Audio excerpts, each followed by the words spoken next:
जय श्री राधे, जय श्री राधे, राधे राधे। आज का विषय साथियों पीपा जी का चरित्र।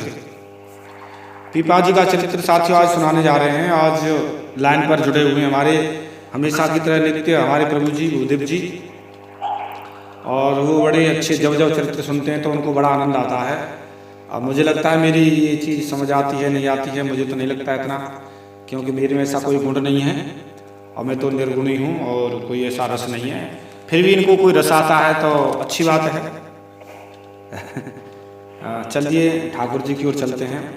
तो यहाँ पर नावादास जी ने और बताया है, नावादास जी ने भक्तमाल में छप्पे में लिखा है यहाँ पर कि देवी के भक्त थे और इन्होंने देवी की बड़ी दिव्य साधना की थी, और उसमें नाहर जो इनकी भक्ति के प्रताप से शेर भी इनका शिष्य बन गया था, उपदेश दिया था। तो यहाँ पर छप्पे में साथियों सुनाने जा रहा हूं। पीपा प्रताप जग वासना नाहर को उपदेश दियो, प्रथम भवानी भक्त मुक्ति मांगन को धायो, सत्य कहो तेह शक्ति सुदृढ़ हरे शरण बतायो, श्री रामानंद पद पाए भयोवति भक्ति की शिवा, गुण असंख्य निर्मूल संत धरे राखत ग्रीवा, परस प्रणाली सरस भई सकल विश्व मंगल कियो, पीपा प्रताप जग वासना नाहर को उपदेश दियो। साथ ही यहाँ पर बताया गया है कि भक्त वर श्री पीपा जी के प्रताप से संपूर्ण जगत के लिए घृत के समान शक्तिप्रद और एक विवेचन बड़ा हितकारी है। आपके मन में संसार की वासना कदापि नहीं थी, बड़े दिव्य भक्त थे, संसार की वासना तो थी नहीं। और जिसके अंदर से संसार की वासना मिट गई, कुछ दूसरी चीज रही नहीं, वो तो मिला हुआ भगवान से। लोग कहते हैं भगवान से मिलने कैसे कितनी साधना तपस्या करनी पड़ेगी और भगवान कैसे मिलेंगे, क्या मिलेंगे। मैं दावे के साथ कहता हूं जितनी वासना है नष्ट हो गई, जल गई, और उसको तो भगवान मिले हुए ही हैं। उसमें को राम जी कह रहे हैं, सोने मोने तो कहूं सहरोसा, भजय जे मोए तज सकल भरोसा। अरे जो सारे भरोसे छोड़कर जो मुझको भजते हैं, तो क्या करता हूं पता उनके लिए मैं क्या करता हूं, क्या करता हूं। सुनो जी, हाँ सुनाओ जी, सुनो आने, हाँ जी। करऊं सदा तिनकी रखवारी, जिम बालक राखहि महतारी। ऐसे करता हूं जैसे सदा रखवाली करता हूं, जैसे माँ बच्चे की करती है। अब लोग कहते हैं भगवान कैसे मिलते हैं, यहाँ पर ये समझ नहीं आ रहा है। अरे जिसकी वासनाएं सारी जल गई, भस्म हो गई, सिवाय भगवान के सिवाय दूसरी उसकी गति नहीं है, दूसरी का ध्यान नहीं है, तो वो तो सामने खड़े हुए ही हैं। फिर क्या सोचना है, फिर क्या ध्यान देना है, किस ज्ञान की किस साधन की जगह जरूरत पड़ गई फिर व्यक्ति को, मैं समझ नहीं आता साथियों। कितना सरल साधन है, कितनी सरल रास्ता भगवान की भक्ति। और भगवान राम जी ने कहा है, रामायण में एक बात कही है साथियों, वो चौपाई मुझे याद आ रही है, मैं उसे सुनाना चाहूंगा और जरूर सुनाऊंगा। सुनो जी, हाँ सुनो जी, सुनो कैसी है कि जो परलोक हो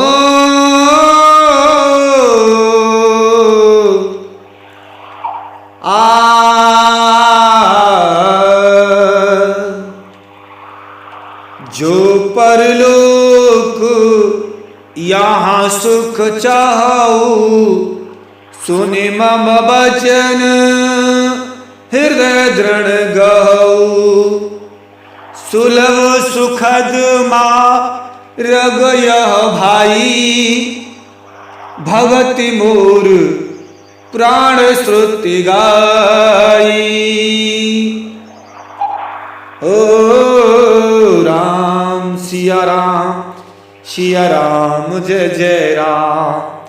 अरे जो परलोक और यहाँ भी सुख चाहता है, यहाँ भी लड्डू हाथ में और वहाँ भी लड्डू हाथ में, और यहाँ भी मुझे और वहाँ भी मुझको पाप चाहना चाहता है, तो सुन, फोन पे सुना रहा हूँ भाई साहब, सुन रहे हैं मेरे भाई साहब आए हुए हैं, सुन रहे हैं, मैंने क्या कर रहे हैं बाबा हमारा ये काम तो बताइए। हाँ जी हैं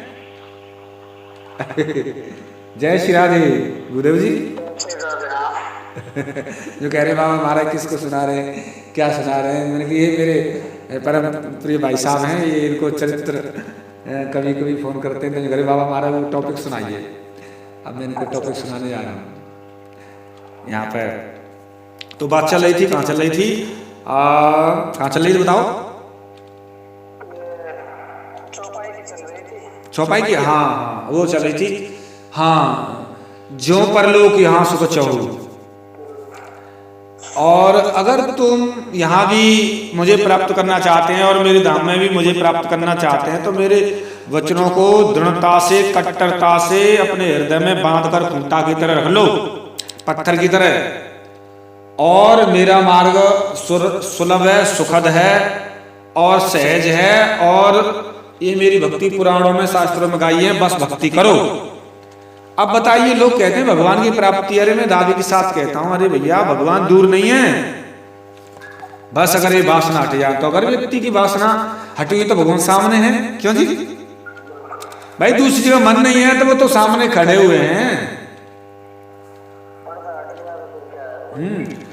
तो वो चीज तो उसमें आई है कि जिस संसार में कदापि वासनाएं नहीं थी, और लोकेशना, पुत्तेषणा, वित्तेषणा, ये सुत वित्त ईसना तीनी, और ये तीनों ये वासना अगर व्यक्ति के मिट गई तो भगवान सामने है।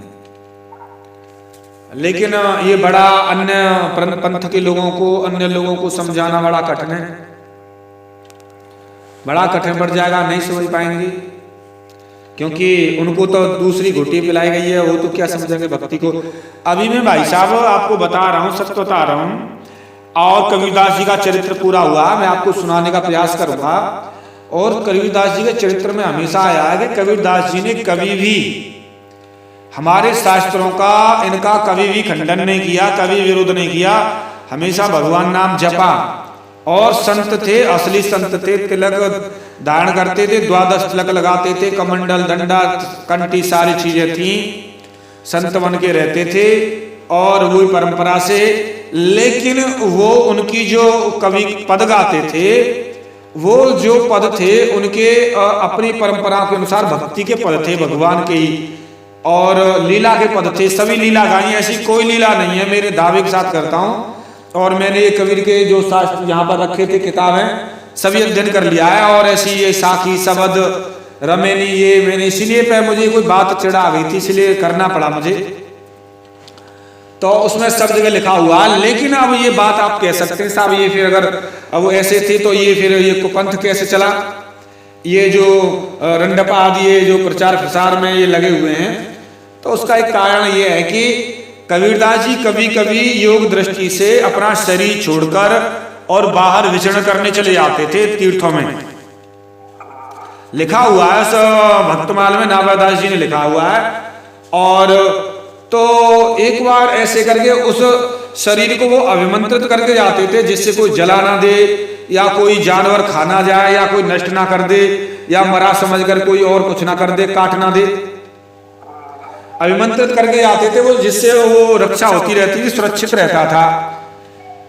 तो ऐसे करके एक बार क्या हुआ, वो आने अभी अभिमंत्रित क्या करना, मुझे थोड़ा ही है, मैं जल्दी आ जाऊंगा, और बिना अभिमंत्रित करे हुए और वो और शरीर को छोड़कर और तीर्थ में चले गए।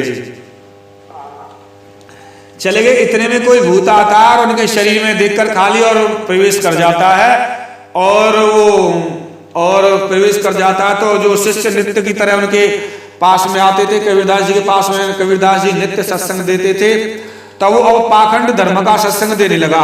ये सब झूठे है और ऐसा करो, और ये सब लिखा है, ये ब्रह्मा नहीं है, ये कुछ नहीं है, ये सब है, ये सब झूठे राम है, ये कोई नहीं है, उस राम को भजो, इसको भजो, ये ढोंगा है, वो ढोंगा है, और ऐसे उल्टे सीधे पद करते करते बहुत दिन हो गए और उनको भक्तों की वैष्णवता नष्ट हो गई और वो उसी पाखंड में रम गए।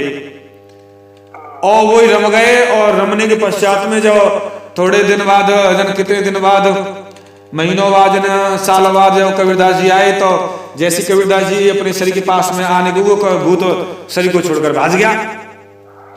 अब कबीरदास जी असली रूप में आ गए और वो सत्संग सुनाने लगे। हाँ, तो कबीरदास जी बोले, भाई ऐसा कल का वो जो चल रहा था ऐसा, मैंने आप क्या कह रहे हैं, आपने तो कल ये बताया था और ऐसा करना चाहिए। अरे भाई कौन कह रहा है, मैंने आपने ही बताया था।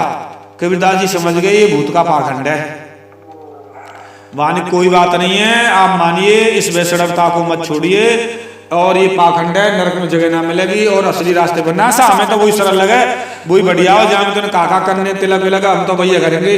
वो लोग नहीं माने और उसी पंथ में चल पड़े, और वही अटका है आज इन कॉपियों में, किताबों में लोगों को सुनने को मिलता है। और उसी पर आजकल जो आप देख रहे हैं यूट्यूब पर, ये रंडपाद ये सब जो कर रहे हैं, वही पाखंड धर्म, भूत का धर्म चल रहा है जी। अब ये नरक में नहीं जाएंगे।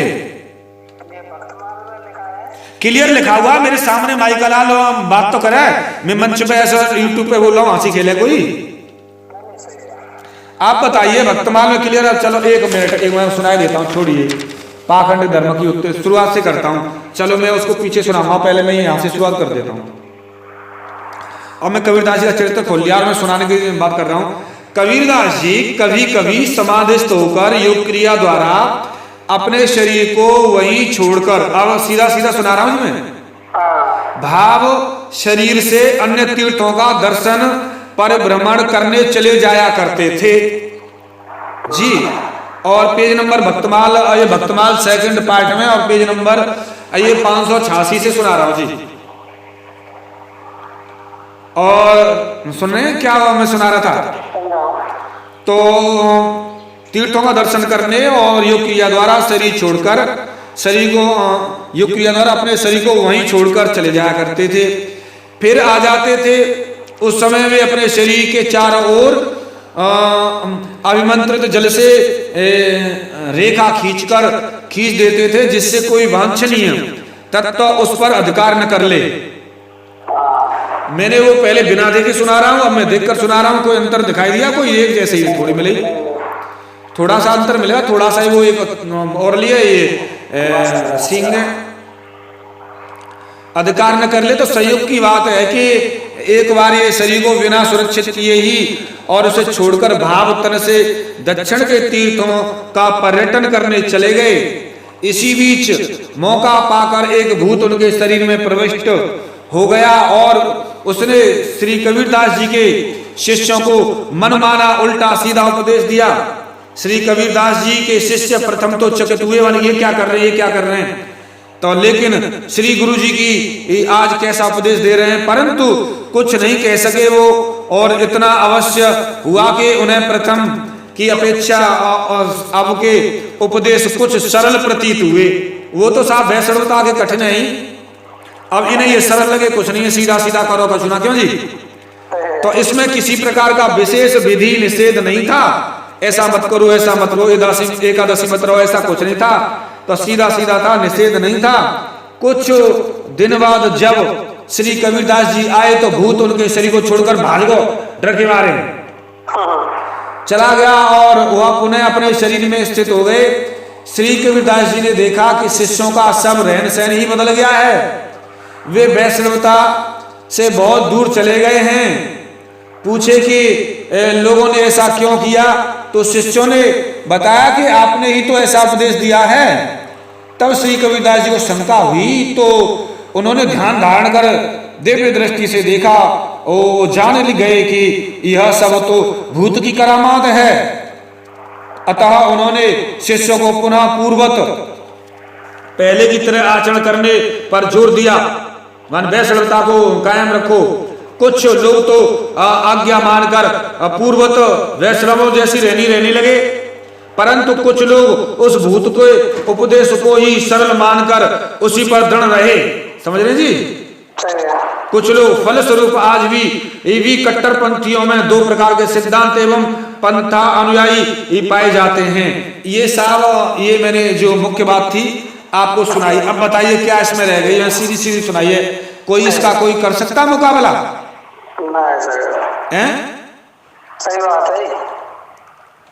अब इनके सामने, उन लोगों के सामने ये बातें बताई जाएं, अरे साहब आप भूत पंथ को, पाखंड को अपना रहे हैं, भूत में ये जिंद में ये लोग कह रहे हैं, कभी नहीं मानेंगे। जब कबीरदास जी की बात, भाई साहब कबीरदास जी की बात को नहीं माना था, मान के भाई वैष्णवता में रही और कुछ ने मान ली थी, कुछ ने नहीं मानी और उसी सिद्धांत पे वो अड़े रहे। हाँ, उसी सिद्धांत पे अड़े रहे। अब अड़े रहे, जब कबीरदास जी की बात को नहीं माना तो अब हमारी बात कौन मान सकता? दुनिया में नहीं मान सकते किसी की कोई। अरे वो तो भाई त्रिकालदर्शी थे, उनको तो दिव्य दृष्टि थी, उन्होंने ध्यान लगाकर देखा था भूतनी की करामात है, तो बताए कितने सिद्ध थे वो। आदमी लड़के लड़कियों को जीवित कर देते थे वो भाई। तो उनकी नहीं मानी तो इनको कैसे समझा जाए? तो वो बात कहना चाह रहा था, वो मुझे याद आ गई थी, यद्यपि मुझे ऐसा नहीं, और मैं तो वहाँ वो बात कहना चाह रहा था उनकी पीपा जी की। तो ये बात याद आ रही थी कि वे वास्तव में भूत पंथ और इस तरीके से इसी प्रकार धोखा आर्य समाज के साथ में हुआ है, इसी प्रकार धोखा मुसलमानों के साथ में हुआ है, इसी प्रकार धोखा ईसाइयों के साथ में, जितने भी इसी प्रकार का धोखा सिखों के साथ में हुआ है। ये जितने भी धर्म पंथ और जो ओम शांति, सबके साथ में एक अन्याय अत्याचार हुआ है, जिसके साथ में उस धोखे को ये लोग समझ नहीं पाए और उसी रास्ते पर चल पड़े। जैसे कबीरदास जी के साथ में धोखा अन्याय अत्याचार हुआ था, उन्होंने खूब समझाया, यही भूत पाखंड धर्म सभी के साथ में चल पड़े हैं। लेकिन कबीरदास जी का जो भूत पाखंड का जो धर्म था वो भक्तमाल में नाभादास जी ने ये लिख दिया है, कबीरदास जी के साथ की घटना है। और अन्य वो जो चरित्र है इनके पाखंड और भूत पाखंड, और उनका इन्हें पता नहीं चला है, किसी कारण से छिप गया है, सामने उजागर आया नहीं है, इतना गहरा है कि उसको उजागर कोई नहीं ला सकता, गहराई है कहीं ना कहीं, और ला नहीं सकता तो वो चल रही है, और इसीलिए रास्ते गलत हैं। क्यों जी? हैं जी?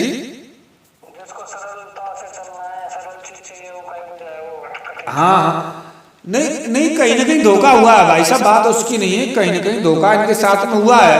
लेकिन यहाँ तो धोखा चलो पता चल गया, कहीं कहीं ऐसा होता है चोरी पकड़ी जाती है, कोई चोरी ऐसी होती है जिंदगी में क्या कभी पूरे जीवन भर में पता नहीं चल पाता कि किसने किया हुआ था। क्यों जी? हर तरीके की चोरी थोड़ी खुल जाती है, 50 चोरियों में तो 2-4 ही तो खुलेंगी, हर चोरी नहीं खुलती है। तो ये एक चोरी तो खुली है, बाकी चोरियां नहीं खुली हैं। तो वो चीज थी, तो यहाँ बताने जा रहे हैं। तो ऐसे करके वासना नष्ट हो गई थी पीपा जी की, और मायामय जगत में उनका निवास नहीं था। इस माया के जगत में वो जब वासना नष्ट हो गई तो व्यक्ति तो निर्लिप्त और असंग हो जाता है और जीवन मुक्त हो जाता है। फिर तो संसार में उसका वास रहता ही नहीं है। असंग कहते हैं और उसे जीवन मुक्त भी कहते हैं, अवधूत भी कहते हैं, और कई उसकी डेफिनेशन है। उसके लिए वो संसार में नहीं रहता, रस में डूबा रहता है, और इस तरीके से सामने ही भगवान रहते हैं उसके लिए। जब असंग हो जाता है व्यक्ति, निर्लिप्त हो जाता है, जीवन मुक्त कहते हैं उसे, जीते जी मुक्त है। जब सारी चीज हट गई तो उसके लिए कोई कर्म धर्म नहीं रहा।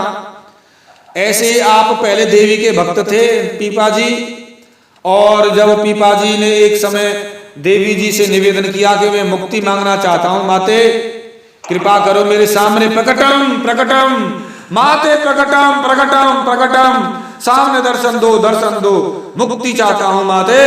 ओम या देवी सर्वभूतेषु कृपा कृपा कृपा।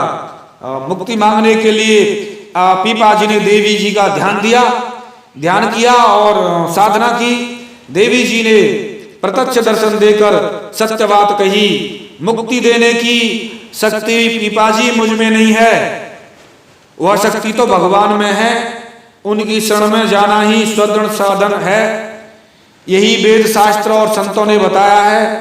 देवी के आदेशानुसार आचार्य रामानंद जी के चरण कमलों का आश्रय लेकर और पाकर पीपा जी अति भक्ति की अंतिम सीमा में हुए और गुरु कृपा अति भक्ति के प्रभाव में असंख्य अमूल्य सद्गुण थे। संतों में कंठ का हार बना रखा था और सदा भगवान के विरह में डूबे रहते थे। असंख्य संत अमूल्य संतों का गुण गान करते थे।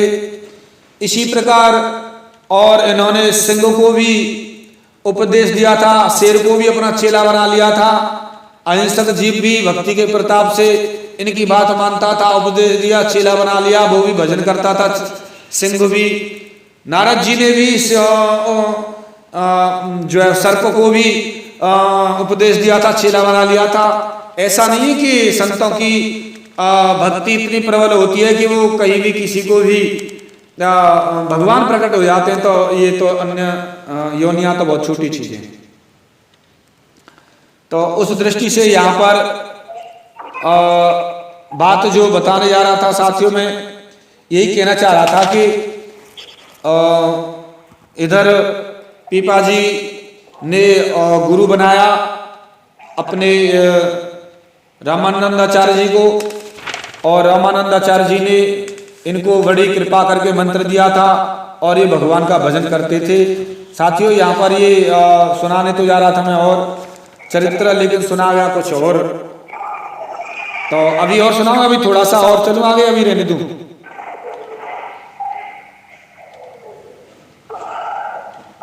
बताइए जी, आगे चला जाए?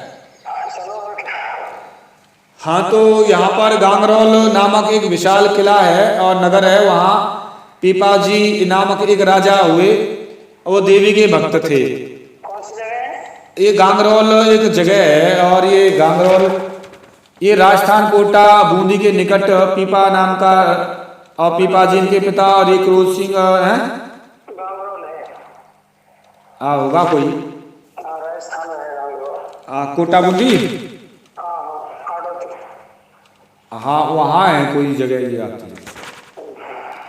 तो वहाँ पर ये देवी की पूजा करते थे और इन्होंने देवी की पूजा करने की प्रतिज्ञा कर ली थी और उनके ऊपर देवी की भक्ति का पक्का रंग चढ़ गया था। देवी के सिवा किसी की पूजा ये नहीं करना पसंद करते थे, इतनी कट्टरता थी इनके अंदर। एक बार उस नगर में साधुओं की बहुत बड़ी मंडली आई हुई थी और राजा ने पूरी मंडली का पूरी समाज का, संत समाज का बड़ा दिव्य स्वागत सम्मान किया और किया तो और कहा, देवी जी इनको 40 मन अन्न का भोग लगता है, सभी यहाँ प्रसाद लेते हैं। संत लोग आप लोग भी यही देवी का प्रसाद ग्रहण कीजिए। इन्होंने कहा था, साधुओं ने कहा, हमारे ठाकुर जी हैं, हम किसी का भोग लगाकर प्रसाद, हम उन्हीं का भोग लगाकर प्रसाद लेते हैं, हम किसी दूसरे देवी देवता का लगा हुआ प्रसाद नहीं ग्रहण करते हमारे ठाकुर जी, हम ऐसा नहीं करेंगे। इन्होंने ऐसा कह दिया संतों ने। संतों तो बताइए तुम्हें, संतों की तो अनन्य निष्ठा रहती है। इन्होंने कहा कि हमारे यहाँ बहुत बड़ा भंडार चलता है, देवी की वहां भोग लगता, आइए। वरना हमारे ठाकुर जी किसी का भोग लगा हुआ नहीं पाते हैं, ये अनन्य है, सारी दुनिया से लगे हैं, 3 लोग से ठाकुर नारायण निराला है, इसीलिए इसको हाँ जो है दुनिया हाँ नटनागर कहती है, इसको नेटवर्क कहती है। तो राजा ने सीधा अच्छा नहीं मानते हैं संत महाराज, कोई बात नहीं, आप अपना सामान यहाँ भंडार से ले लीजिए, जो बनाना बनाइए, स्वतः ही बनाइए और भोग लगाइए, कोई बात नहीं, तुम्हारी जैसी इच्छा। तो इन्होंने संतों को, राजा पीपाजी ने संतों को, राजा थे पीपाजी पहले, और पूरा सामान दे दिया। संतों ने पूरा स्वीकार कर लिया और बड़ा अच्छा रसोई प्रसाद बनाया, ठाकुर जी का भोग लगाया। और संतों ने फिर ठाकुर जी से प्रार्थना की मन ही मन कि हे प्रभु, इस राजा की बुद्धि बदल दो, इसे अपना भक्त बना लो, कहाँ डोल रहा है। जैसे हमने की मानी प्यारे ठाकुर जी राधा रानी, इसको भी लाइन पे ले जाओ, ये कहाँ डोल लो, छोरा मारो, भूदेव बाबा कहाँ डोलने महाराज। कोई बात नहीं, शिव जी भगवान के भक्त हैं, तो जब भक्त हैं, भक्त की शरण में से ही भगवान की शरण में आएगा, तो वही भक्त की शरण ग्रहण कर लिया। ठाकुर जी बोले, सीधे सीधे रस की राधा कृष्ण की शरण में लाइए, और तुम्हारी शरण ग्रहण कर लिया, लाइए कृष्ण कन्हैया, राधे करो कृपा, इसको बहुत भोर बुद्धि। और ये बस अब डायरेक्ट आ जाए, अब ये बहुत दिन भोले बाबा की कृपा पा ली है, अब यहाँ आएगा असली जगह पर। ठाकुर जी ने वही उल्टी पलट दी बुद्धि, वही लाइन पे आ गया बंदा। ऐसे ऐसे पीपा जी की बुद्धि बदल रहे हैं। राजा ने अब वो रात में जो राजा पीपा जी सो रहे थे और उसमें रात को भयंकर विकराल रूप दिखाया, और जब विकराल रूप दिखाया तो वो रोने लगे और जागते हुए राजा के स्वप्न में, और जल्दी से अब भागकर देवी के पैरों में पड़ गए। देवी बचाओ बचाओ, ये क्या है, ये तो बड़ा कोई राक्षस भूत आ गया है। देवी उनके पैरों में पड़ गई। अच्छा, तो बैराग हो गया, संसार में कुछ अच्छा नहीं लगा। राजा को भाव देखकर देवी उनके पैरों में पड़ गई। राजा ने सोच विचारने लगी कि अब संसार में कोई भगवान की भक्ति विशेष प्रिय लगने लगी है, और अब कोई दूसरी भक्ति नहीं हो तो मैं भगवान की भक्ति करूंगा। तो उस दृष्टि से पीपा जी भगवान की भक्ति में लीन हो गए, और इन्होंने ये पूरा रास्ता छोड़कर सीधे सीधे भगवान को ही भजा। तो उस दृष्टि से यहाँ पर ये समझ आया साथी। और शेष जो पीपा जी का चरित्र मैं कल सुनाने का प्रयास करूंगा। और यहाँ तक पीपा जी का मैंने थोड़ा सा स्टार्टिंग की है, कौन सी जगह थी, कहाँ रहते थे, कैसे रहते थे। शेष कुछ मैंने आपको ये कबीरदास जी का चरित्र वर्णन किया, क्यों जी। और शेष को मैं कोशिश करता हूँ, क्योंकि अब पीपा जी का शुरू हुआ ही है, कहाँ कैसे रहते थे क्या, पूरा मैं विचार ही पीपा जी का चरित्र में पूरा करने का ही प्रयास करूंगा। क्योंकि पीपा जी का चरित्र धन्ना जी की तरह और बिलमंगल जी की तरह कम नहीं है।